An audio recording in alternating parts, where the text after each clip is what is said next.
நண்பர் ஒருத்தங்க கேட்டாங்க, "ராம், அ ஏதாவது ஒரு விஷயத்த எப்படி எஃபிஷியன்சியா லேர்ன் பண்றது?" அப்படின்னாங்க.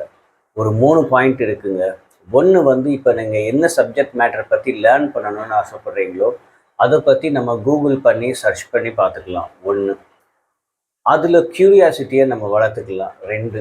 3வது வந்து மேக் எ மிஸ்டேக்ன்னு சொல்றாங்க. நீங்க அத பார்த்த விஷயத்த கத்துக்கிட்ட அந்த விஷயம் தியரியா அத பிராக்டிகலா அப்ளை பண்ணும்போது.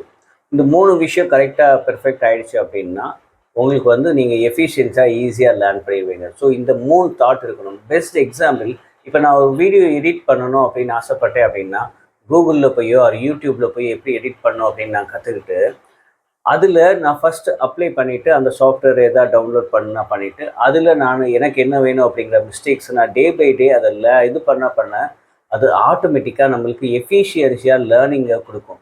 ஸோ இந்த 3 பாயிண்ட்டோட ஒரு அடிஷ்னல் பாயிண்ட் என்ன அப்படின்னா, அந்த கத்துக்கிட்ட விஷயத்த நம்ம டெய்லி பிராக்டிஸ் பண்ணணும் அப்படிங்கிறது இங்க லேர்னிங்கோட இம்பார்ட்டன்ஸ். எஃபிஷியன்சி வேணும் அப்படின்னா, ஒரு நியூ விஷயத்துல லேர்ன் பண்ணணும். அதை எஃபிஷியன்ஸியா லேர்ன் பண்ணணும்னா, கியூரியாசிட்டி இருக்கணும். அதை பத்தி தெரிஞ்சுக்க திரும்ப திரும்ப பிரெயின் ஸ்டார்மிங் சொல்லுவாங்க. And make a mistake. நீங்க படிச்ச அந்த விஷயத்த அதை நீங்க பிராக்டிக்கலா அப்ளை பண்ணும்போது. Thank you so much.